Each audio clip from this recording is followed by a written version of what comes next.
চুপচাপ চুপচাপ চুপচাপ আমি আপনাদের বলছি, যদি মমতা ব্যানার্জি স্ট্যাম্প পেপারে লিখে দিতে পারে যে এই যে বিএমপি গুলো নির্বাচিত হবে আর যে এমএলএ গুলো আছে একটাও দল পরিবর্তন করবে না, এইটা স্ট্যাম্প পেপারে আমি লিখে দিচ্ছি, তাহলে নওশাদ সিদ্দিকী যে 8টা দিয়েছে আগামী দিনে যে প্রার্থী দেবে সব কটাই তুলে নেবে।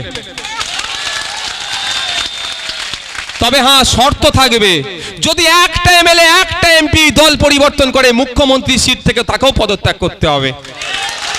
পারবে? আমি সাহস নিয়ে বলছি, আইএসএফ সাহস নিয়ে বলছে, ও জীবনে দিকে দিতে পারবে না। কারণ উনিও ভালো জানেন তিনি কজনকে গাদ্দারকে টিকিট দিয়েছেন ভাইপোকে বাঁচানোর জন্য। বাবু তুই চলে যা রে, নালে আমার ভাইপোটা গ্যারেজ হয়ে যাবে। বুঝতে পারছেন না? তিনি যদি আর ভাইপোর কথা ভেবে যদি আমাদের এত ভাইপোকে ধ্বংসের দিকে ঠেলে দেয়, জাহান্নামের দিকে ঠেলে দেয়, তাহলে আমরা আমাদের ভাই ভাইপোর কথা ভাববো না? তো আমরা আমাদের ভাই ভাইপোর কথা ভাবলে আমাদেরকে একটু দায়িত্বশীল হয়ে উঠতে হবে। আমাদের বুথে গিয়ে আমাদের বুথের চাচা খালা জ্যাঠা মামা পিসি যারা আছে তারা তাদের ভাই ভাইপোর কথা যাতে ভাবে সেইগুলো কানে পৌঁছে দিতে হবে। কি বললাম বুঝতে পেরেছেন?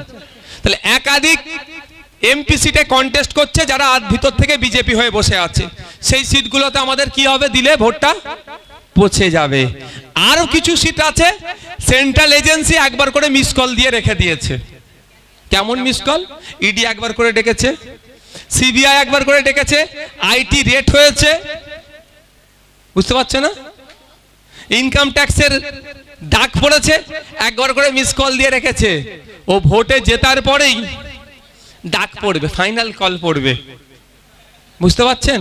গত রাত্রি একটা খবর দেখছিলাম, এই আপনার আপ দলের এক এমএলএ অতিশী কি নাম ওনার, ভদ্রমহিলা, ও সম্ভবত এডুকেশন মিনিস্টার হবে, কোন একটা শিক্ষামন্ত্রী হবে, তিনার একটা খবর দেখছিলাম, বলেছে হয় তুমি আসো না হলে জেলে যাও। এবার উনি যদি দুর্নীতি করে থাকে কি করবে? আপের ঝান্ডা ছেড়ে দিয়ে গেরুয়া ঝান্ডা পড়ে নেবে দুর্নীতি থেকে বাঁচার জন্য, আর না হলে জেল খাটতে প্রস্তুত আছি, আমি মাথা নত করবো না। এটা করতে পারে, দুটোর মধ্যে একটা করবে তো। এবার বলুন, যারা দুর্নীতি করেছে তারা মনে হয় জেল খাটার জন্য করেছে? তারা ভোগ করার জন্য তো দুর্নীতি করেছে। আমাদের রাজ্যে আপনাদের এখানে যারা আছেন সবার রেশনের ম্যাক্সিমাম দেখো রেশনের চালে আমাদের সংসার চলে। যারা আমাদের রেশনের চালকে চুরি করে নিয়েছে তারা আপনাকে কথা দিয়ে কথা রাখবে? তারা তো কথা দিয়েছিল 2021 সালের, তারা কথা দিয়েছিল 2016-তে, তারা কথা দিয়েছিল 2011-তে যে আমরা ক্ষমতায় আসলে তোমাদেরকে রাজার হালতে রাখবো। কিন্তু একটা কথাও রেখেছে? উল্টে আমাদের সাথে প্রজার আচরণ হচ্ছে। শাসক ভোটারদের আচরণ হয়নি, নাগরিক আর শাসকের আচরণ হয়নি। সরকার আর নাগরিকের আচরণ করা দরকার সেটা করেনি, ওরা রাজা, আমাদেরকে প্রজার মতো ব্যবহার করছে। তো যারা দুর্নীতি করেছে একবার করে মিস কল দিয়ে রেখেছে, ED CBI ED income tax IT, তাদেরকে যদি আমরা ভোট দিই তাহলে কি হবে ভাই? সব ভোটগুলো কোথায় যাবে? পচা যাবে, বিজেপি কি দেওয়া হচ্ছে। আজকের দিনে এখানে দাঁড়িয়ে বলছি, আজকের ডেটে দাঁড়িয়ে বলছি, মমতা ব্যানার্জি অভিষেক ব্যানার্জি তথা তৃণমূল কংগ্রেসকে ভোট দেওয়া মানেই ব কলমে বিজেপিকে সহযোগিতা করা। আপনারা ডিসাইড করুন, পাড়ার মানুষকে গিয়ে বলুন তোমরা কি করবে, তোমরা কি করবে বলো, যে কোনটা করবে, বিজেপি তৃণমূলকে হারাবে না তৃণমূলকে ভোট দিয়ে বিজেপিকে সুবিধা করে দেবে, তোমরা হাতে, এটা মানুষকে বলুন। আর কিছু সংখ্যক মানুষ আছে যারা তৃণমূলের অত্যাচারে বড় ফুলের দিকে ঝুঁকেছে। কিছু সংখ্যক মানুষ আছে তো, এই গোসাবাতেও আছে, মথুরাপুরে আছে, পশ্চিমবাংলায় আছে। এই সন্দেশখালীর কথা বলি, যেভাবে তৃণমূলীরা অত্যাচার করেছে, প্রতিটা গ্রামে এই অত্যাচার হয়েছে তৃণমূলীদের নেতাদের দ্বারাই। তারা এই অত্যাচার থেকে বাঁচার জন্য বড় ফুলের দিকে গিয়েছে। মনে হয় বড় ফুল তৃণমূলকে ঠান্ডা করবে, মানে জব্দ করবে। তাদেরকে বলুন, দেখুন না 2011 সালের আগে, সরি 2021 সালে নির্বাচনের পরে নোটোরিয়াস ক্রিমিনাল লিস্টে শওকত মোল্লা সাহেবের নাম উঠে গেল। এত অত্যাচার করেছে। সেন্ট্রালে ক্ষমতায় কারা আছে? বড় ফুলের দল। ক্যানিং এ মার খেলো কে? আইএসএফ তো সব থেকে বেশি খেয়েছে, বড় ফুলের দলের কর্মীরাও মার খেলো। আমাদের ভাই ক্ষমতা নাই, কিন্তু যতটুকু ক্ষমতা আছে পেনের খোঁচা দিয়ে আমরাই ওকে নোটোরিয়াস ক্রিমিনাল লিস্টের নাম তুলতে বাধ্য করেছি ন্যাশনাল হিউম্যান রাইটস কমিশনকে, পেনের খোঁচা দিয়ে। কিন্তু দেশ চালাচ্ছে যারা, তাদের কর্মীরা এত মার খেলো, তাদের কর্মীরা বাড়ি ছাড়া হলো, অসমে নিয়ে গিয়ে নাকি তাদের কর্মীরা ছিল, যাদের দ্বারা অত্যাচারিত হলো, তাদের নেতার সাথে এক জায়গায় বসে চা খেতে লজ্জা করলো না? তাদেরকে বলুন। যারা তৃণমূলের অত্যাচারে বড় ফুলকে ভরসা করছে তাদেরকে বলুন, বড় ফুল আর এই জোড়া ফুল একে অপরের পরিপূরক। তুমি যদি ভাবো বড় ফুলকে দিয়ে জোড়া ফুলকে আটকানো যাওয়া হবে, তাহলে দিবা স্বপ্ন দেখছো। এই দুটো ফুলকেই পরাস্ত করতে পারে সেটাই খাম। আসো বড় ফুল জোড়া ফুলকে বিসর্জন দাও। ফুলকে টেস্ট করা হয়েছে, এই যে ফুলটা দেখতে পাচ্ছেন এখানে আছে, একটা নির্দিষ্ট সময় পরে এটা কি হবে? শুকিয়ে যাবে। তারপরে কি হবে? পচতে শুরু করবে। তারপরে কি হবে? পোকা জন্মাবে। আর এই পোকাতে আমাদের স্বাস্থ্যের ক্ষতি হবে। 12 বছর ধরে ফুল শুকেছে, পচেছে, এখন শুকিয়েছে, পচেছে। আর 10 বছর ধরে বড় ফুলকেও সারা দেশের মানুষ দেখলো ও ফুল এক্সপায়ার হয়ে গেছে, ও ফুল শুকিয়ে গেছে, পচে গিয়েছে। একে যদি এখনো ঘরে যত্ন করে আমরা রাখি এই দুটো ফুলকে, তাহলে আগামী দিনে এর থেকে যে পোকা বার হবে, আপনার আমার স্বাস্থ্যের ক্ষতি হবে। আমরা স্বাস্থ্য সচেতন মানুষ দুটো ফুলকে বা সার গাদায় ফেলে দিই, আর বাড়িতে সাজিয়ে রাখতে পারবো না। এটা বুথে গিয়ে মানুষকে বলুন। কারণ আমি আবারও বলছি, তৃণমূলের কাছে একটাই অপশন আছে, যে বিজেপি চলে আসবে, এছাড়া ওদের কোনো কথা নাই। আর সিএ নাকি রুখে দেবে। যদি সিএ রোখার দরকার হয়, আমি দুটো কথা আজকে গুরুত্বপূর্ণ বলেছি বলতে মমতা ব্যানার্জি সুপ্রিম কোর্টে যাক।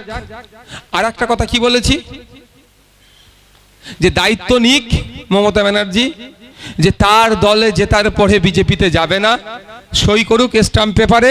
আইএসএফ প্রয়োজনে 8টা প্রার্থী তুলে নেবে, কন্টেস্ট করবে না প্রয়োজনে। কিন্তু করতে পারবে তো? মানে এটাও বলে যাচ্ছি, চ্যালেঞ্জ করে বলছি, আমার জীবদ্দশায় মমতা ব্যানার্জি ওই সই করবে না। কারণ তার নিজের পরিবারের প্রতি ভরসা আছে। আমি পরিবার তুলে গালাগালির পক্ষে নয়, সমালোচনা করার পক্ষে নয়। কদিন কে কোথায় জন্ম হয়েছে, হ্যান হয়েছে, ত্যান হয়েছে নিয়ে খুব নোংরামি চলছে। আমি আমার কর্মীদের বলবো, ওই নোংরামিতে আমরা যাব না। কিন্তু মমতা ব্যানার্জি যখন কলাঘাট কেতে নন্দীগ্রামে অ্যাক্সিডেন্ট হয়েছিল, প্রেস বিবৃতি দিয়েছিল, ওনাকে মেরে ফেলার জন্য চক্রান্ত হয়েছিল, অনেক কথা বলেছিল। কদিন আগে টয়োটা গাড়ি নাকি 200 স্পিড না কত স্পিডে ছুটছিল,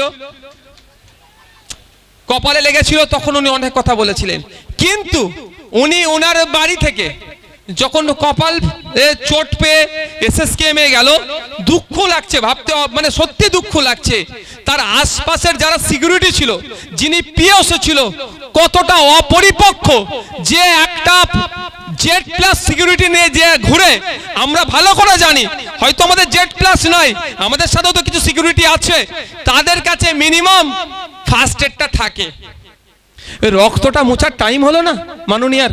আমাদের তো মুখ্যমন্ত্রী, আমাদের কষ্ট লাগেনি দেখে ছবিটা? তোমাদের লাগেনি? আমার কষ্ট লেগেছে, আমার মুখ্যমন্ত্রী উনি।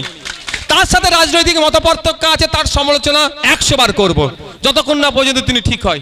কিন্তু অতক্ষণ পর্যন্ত না কোথায় এখানে একটা, আরে আমাদের গ্রামে গঞ্জে যদি তুলো ব্যান্ডেজ না পাই, আমরা কি করি? রুমাল বা ওড়না দিয়ে সঙ্গে সঙ্গে বেঁধে দিই। অতটুকু বাঁধলো না, তাকে হসপিটালে নিয়ে চলে গেল। আর ওটাও ছেড়ে দিলাম। বেরিয়েতে একবারের জন্য তিনি বললেন না মাননীয়া, যে আমার কি কারণে মাথাটা ফেটেছে। ডাক্তার বলল, অনেকে অনেক কথা বলল, তিনি কিন্তু একবারের জন্য বললেন না কি কারণে মাথা ফেটেছে। যাক, ওই বিষয়ে যাচ্ছি না, পারিবারিক বিষয়। কিন্তু যেটা বলছি, নিজের পরিবারের প্রতি ভরসা নাই। কারণ একটা ভাইকে বলছে ত্যায্য ভাই করে দেবো, আমি করে দিলাম। যদি নিজের পরিবারের প্রতি তার কনফিডেন্স না থাকে, তাহলে এই যে এমএলএ গুলোকে দাঁড় করিয়েছে, এই এমপি গুলোকে কন্টেস্ট করছে, এদের প্রতি ভরসা রাখতে পারবেন তো? যদি ভরসা রাখতে পারতো, তাহলে অর্জুন সিং এখন কোথায়? হ্যাঁ, একটা তো এখন দেখতে পেয়েছেন। আমি আপনাদের একটা কথা বলি, ভোটটা মিটলে সব পাঁচিলে উঠে বসে আছে, সব পাঁচিলে উঠে বসে আছে। খোঁজ নিলে হয়তো দেখা যাবে। কালকে শুভেন্দু অধিকারী মহাশয়ের একটা বক্তব্য এসেছে, আজকে শুনছিলাম, কি আইফোনের কথা বলছে, পাসওয়ার্ডের কথা। শুভেন্দু অধিকারী মহাশয় বা সুকান্ত মজুমদারের মহাশয়ের বা দিলীপ ঘোষ মহাশয়ের বা অগ্নিমিত্রা পল দিদির আইফোনে তৃণমূলের কত এমএলএদের কল নিয়মিত ঢুকছে, সেটাও যদি আমাদেরকে জনমানুষে নিয়ে আসে ওনারা, তাহলে বুঝতে পারবেন এখানে নীল হয়ে গেছে। হয়েছে নিশ্চিতভাবে আপনারা আমাদের পার্টির বিভিন্ন স্তরের গুরুত্বপূর্ণ একজন কর্মী। বিভিন্ন স্তরে কেন উপস্থিত হয়েছেন আপনারা? যে আমরা লোকসভা নির্বাচন হতে চলেছে সারা দেশে, নোটিফিকেশন হয়েছে, নমিনেশনের দিন আসবে, নমিনেশন করব। 7টা ফেজে সারা দেশে ইলেকশন হচ্ছে। আমরাও আমাদের এই জয়নগর থেকে, এই জয়নগরের মানুষের চাওয়া পাওয়া, অভাব অভিযোগ, সমস্যার কথা পার্লামেন্টে তুলে ধরার জন্য ভোট দিয়ে যাকে পাঠাবো তার প্রতিনিধি হয়ে বুথে বুথে গিয়ে, মানুষের কাছে গিয়ে তার বার্তা তথা আইএসএফের বার্তা পৌঁছে দেব, সেই জন্য উপস্থিত হয়েছেন তো ভাই? তো আপনারা কি রিপোর্টার নাকি এক একজন যারা এখানে ক্যামেরা বার করেছেন? আপনারা যদি রিপোর্টারের কাজ করতে চান, বাঁশের তাহলে এটা যেটা আছে আপনাদের ওই পেছন অবধি দিয়ে দিচ্ছি, তাহলে রিপোর্টারের কাজ আপনারা করবেন। যারা ভিডিও করছেন, যারা পার্টির কর্মী আছে, তারা ভিডিও বন্ধ করুন। কি বলছি আগে শুনুন। আপনার মনোযোগটা, আপনি যদি ভিডিও করেন তাহলে ভিডিওর দিকে থাকবে না আমাদের বক্তব্যের দিকে থাকবে? ভাই কোন দিকে থাকবে? নিশ্চিতভাবে যখন ভিডিও করবেন আপনার মনোযোগটা ভিডিওর দিকে থাকবে। ভাই শুনতে পেলেন না কি বলা হচ্ছে? পাশের যারা আছে মোবাইলগুলো বন্ধ করে দেন, আর নাহলে এর মধ্যে ঢুকে আসুন যারা ভিডিও করতে চাইছেন। আর আপনারা পাশেরগুলোকে একটু লক্ষ্য রাখবেন। আপনাদের পাশেরগুলো যেগুলো এগুলো ছাপলামো যদি কেউ করে সেগুলো লক্ষ্য রাখবেন, কারণ এসেছেন যে কাজটা সেটা সম্পূর্ণ করতে হবে। তো সেটা এখান থেকে যে বার্তাটা নিতে এসেছেন সেটা তো নিতে হবে। আজকে আপনারা এসেছেন কর্মী সম্মেলনে, বিভিন্ন স্তরের নেতারা এসেছেন। হ্যাঁ, আপনারা বিভিন্ন স্তরের নেতারা এসেছেন। আপনাদের মাধ্যমে আমরা আপনাদের এলাকাটাকে দেখি। কেউ অঞ্চল নেতৃত্ব এসেছেন, কারা ব্লক নেতৃত্ব এসেছেন, কোনো জেলা নেতৃত্বরা এসেছেন। আইএসএফ রাজ্য কমিটি আপনাদের মাধ্যমে, আপনাদের চোখে ওই অঞ্চলে, ওই ব্লকে, ওই জেলায় কি হচ্ছে সেটা টোটালটা মূল্যায়ন করে। সুতরাং আপনাদেরকে কতটা দায়িত্বশীল হয়ে উঠতে হবে, কতটা দায়িত্বশীলতার ভূমিকা পালন করতে হবে আপনারা একটু বুঝুন। আপনারা যদি কোনো জায়গায় আমাদেরকে সবুজ দেখান, আমরা রাজ্য কমিটি সেটাই সবুজ দেখব। কোনো জায়গায় যদি আপনারাকে লাল দেখান, আমরা রাজ্য কমিটিটাকে লালই দেখব। কোনো জায়গায় যদি কালো দেখান, আমরা কালোই দেখব, কারণ আমাদের চোখ হচ্ছে আপনারা। তা আপনাদেরকে একটু দায়িত্বশীল হয়ে উঠতে হবে, কারণ যে লড়াই আমরা লড়তে চলেছি এই ছোটখাটো লড়াই নয়। শুনতে ভালো লাগছে জেল খাটবো, জরিমানা দেব, কিন্তু এই লড়াই বাঁচা মরণের লড়াই। এ লড়াই অস্তিত্ব টিকিয়ে রাখার লড়াই। এ লড়াই পুঁজিবাদীদের সাথে শ্রমিক শ্রেণীর লড়াই। এ লড়াই এই গোসাবাই, এই বাসন্তী, এই উপকূল অঞ্চলের মানুষের সাথে শাসক নামক শোষক যন্ত্রের লড়াই। কারণ আমাদের লড়াইটা কিসের লড়াই? এই গোসাবা, সুন্দরবন, প্রত্যন্ত এলাকাগুলো প্রায় ঝড়ের কারণে, প্রাকৃতিক দুর্যোগের কারণে বাঁধ ভেঙে যাচ্ছে, নোনা পানি এসে চাষযোগ্য জমিতে ঢুকছে, বা আপনার মিষ্টি পানিতে যেখানে মাছ চাষ হয়, মিষ্টি পানির মাছ চাষ হয়, সেখানে ঢুকে যাচ্ছে, ক্ষতিগ্রস্ত হয়ে যাচ্ছে। আর আমরা সাধারণ মানুষ ক্ষতিগ্রস্ত হচ্ছি। যে রিলিফ ফান্ডটা আসছে, যে তহবিলটা আসছে, ক্ষতিপূরণটা আসছে, আমরা সাধারণ মানুষ পাচ্ছি না, নেতারা লুটে নিচ্ছে। আর তার পরিবর্তে আমরা লড়াইটা কি করছি? আমাদের দাবি আপনারা গ্রামে গ্রামে, বুথে বুথে গিয়ে আওয়াজটা তুলে দেবেন, এই আওয়াজটা পৌঁছে দেবেন যে আমাদের একমাত্র বিধায়ক, সংযুক্ত মোর্চা তথা আইএসএফের বিধায়ক, পশ্চিমবাংলার বিধানসভার মধ্যে, পশ্চিমবাংলার আইনসভার মধ্যে সুন্দরবনবাসীর জন্য, বাসন্তীবাসীর জন্য, গোসাবারবাসীর জন্য, এই প্রত্যন্ত উপকূলীয় এলাকার বাসীর জন্য কংক্রিটের বাঁধ নির্মাণের দাবি তুলেছে। ওই দাবিটা আমাদেরকে পার্লামেন্টে পাঠাতে হবে। লড়াই তো ওদের ওখানে, আমাদের কোথায় লড়াইটা? মন্ত্রী হতে হবে, এমপি এমএলএ হতে হবে, এটা লড়াই নয়। লড়াইটা হচ্ছে সাধারণ মানুষকে বাঁচাতে হবে। লড়াইটা হচ্ছে কৃষকদেরকে বাঁচাতে হবে, লড়াইটা হচ্ছে যারা শ্রমজীবী মানুষ আছে, দিন আনে দিন খায়, তার মিনিমাম ওয়েজেসটুকু সে পাচ্ছে না, সেটাকে করতে হবে এই লড়াই। তো লড়াইটা আমাদের জন্য কিন্তু ছোটখাটো বিষয় নয়। কারণ দেখতে পাচ্ছেন সন্দেশখালীর মা বোন বাপ ভাইরা লড়াই দিয়েছিল বলে ওদের সাথে যে অন্যায় হয়েছে, যারা অন্যায় করেছে তারা জেলের ভাত খাচ্ছে, এখন যে জমি লুট হয়েছিল জমি ফেরত পাচ্ছে। তো আমরাও যদি সঠিকভাবে লড়াইটা দিতে পারি, বিগত দিনে যারা আমাদের সাথে অন্যায় করেছে তাদেরকে যেমন জেলের ভাত খাওয়াবো, আগামী দিনে আমাদের সাথে অন্যায় করার তারাও সাহস পাবে না। সে লড়াইটা কাদের মাধ্যমে হবে? লড়াইটা কি আমি একা দিতে পারবো? মেঘনাথ বাবু একা দিতে পারবেন? সম্ভব নয়। উদাহরণের জন্য বোঝাই, এই আজকে কর্মী সম্মেলন, যদি আমি চাই একা আমি কর্মী সম্মেলন সবটাই সামলে নিতে পারবো? সম্ভব? এই স্টেজ, ব্যানার, এই দর্শকদের বসার জন্য, আমাদের কর্মীদের বসার জন্য মাথায় শেড, যতটুকু পেরেছি লাইট ফ্যানের ব্যবস্থা হয়েছে, এটা কি আমি যদি একা চাইতাম পারতাম? আমরা অর্গানাইজ ওয়েতে আছি বলে, আমরা আমাদের ঐক্যবদ্ধ প্রচেষ্টাতে আমরাই আমাদের কর্মী সম্মেলনটাকে সাফল্যের উচ্চ শিখরে নিয়ে যেতে সক্ষম হয়েছি। ঠিক একইভাবে আগামী দিনে পার্লামেন্টের মধ্যে যদি আপনি কৃষক আপনার আওয়াজটা পৌঁছানো দরকার মনে করেন, আপনি সুন্দরবনের প্রত্যন্ত অঞ্চলে বসবাস করছেন, আপনার মিনিমাম ওয়েজেসটা পাচ্ছে না, আপনার প্রাকৃতিক দুর্যোগের ফলে প্রায় আপনার বাড়ি ভাঙা পড়ে যাচ্ছে, আপনার এলাকায় নোনা জল চলে আসছে, বাঁধ ভেঙে যাচ্ছে, এই সমস্যার সুষ্ঠু সমাধান যদি পেতে চান, আগামী দিনে আমাদের খাম চিহ্নে ভোট দিতে লোককে বলুন।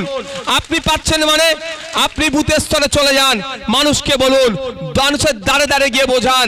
যদি আপনারা কংক্রিটের বাঁধের নির্মাণের কথা পার্লামেন্টে তুলতে চান, তাহলে মেঘনাথ বাবুকে আগামী যে ভোটের দিন আসছে সেখানে ভোট দিন খাম চিহ্নে। এটা আপনাদের দায়িত্ব নিতে হবে। এখানে অঞ্চল নেতৃত্বরা আছেন, আপনারা আজকের পরে পৌঁছে গিয়ে আপনাদের বুথের নেতৃত্বদেরকে নিয়ে বসুন, ভাগ করে দিন বুথের নেতৃত্বদেরকে। একটা বুথে কত, খুব বেশি হলে 200-250 কি 300 বাড়ি আছে, এর থেকে তো বেশি নেই মনে হয়। সেই 250-300 বাড়িতে বুথ কমিটিতে, আমাদের নির্বাচনী কমিটিতে 30 জন 35 জন করে আছে এক একটা বুথে আমাদের অ্যাক্টিভ কর্মী। ভাগ করে নিতে বলুন, কাউকে বলুন 10টা বাড়ির দায়িত্ব নেবে সে। আপনি নিজে বলবেন যে আমার অঞ্চলের তুমি 15টা বাড়ি নাও। আপনিও তো কোনো বুথ থেকে এসেছেন ভাই, যতই অঞ্চল নেতৃত্ব ব্লক নেতৃত্ব যাই হোক না কেন, আপনি তো কোনো বুথের নেতা, বুথ থেকে উঠে এসেছেন। তো আপনি নিজে দায়িত্ব নিয়ে নেবেন যে আমি এই 20টা বাড়ির দায়িত্ব নিচ্ছি, ওদেরকে কনভিন্স করি ওর ভোটটা কিভাবে আইএসএফ এর খাম চিহ্নেতে দেওয়া যায়, তার দায়িত্ব আমি 20টা নিচ্ছি, তুমি 5টা নাও, তুমি 15টা নাও, তুমি 10টা নাও, এইরকম করে ভাগ করে দেবেন বুথ ভিত্তিক। মানে আমাদের এই যত বাড়ি আছে এই নির্বাচনী ক্ষেত্রে, আমাদের প্রার্থী মাস্টার মশাই মেঘনাথ সাহেব প্রাক্তন মাস্টার হাই স্কুলের যত বাড়ি, সব বাড়িতে পৌঁছাতে পারবে কি ভাই? সব বাড়িতে পৌঁছানো সম্ভব? বিধানসভাতেও সম্ভব নয়, শুধুমাত্র সম্ভব হতে পারে সমিতির বা পঞ্চায়েত নির্বাচনে। তাহলে ইনি পৌঁছাতে পারবেন না, কিন্তু ইনার ড্যামি বা ডেমো তো পৌঁছাতে পারবে ভাই। ড্যামি ক্যান্ডিডেট আপনারা হন, মেঘনাথ বাবুর প্রতিনিধি, আইএসএফ এর প্রতিনিধি, জয়নগর লোকসভার প্রত্যেকটা বাড়িতে পৌঁছাতে হবে। এটা আমাদেরকে দায়িত্ব তুলে নিতে হবে। আমাদের লক্ষ্য উদ্দেশ্য কি? আমরা কেন ভোট চাইছি মানুষের কাছে?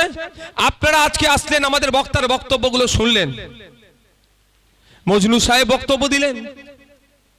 আমাদের দেশ এগিয়ে যেতে গেলে কি করতে হবে? মাথা পিছু বার্ষিক গড় আয় বাড়াতে হবে। আমাদের নাই।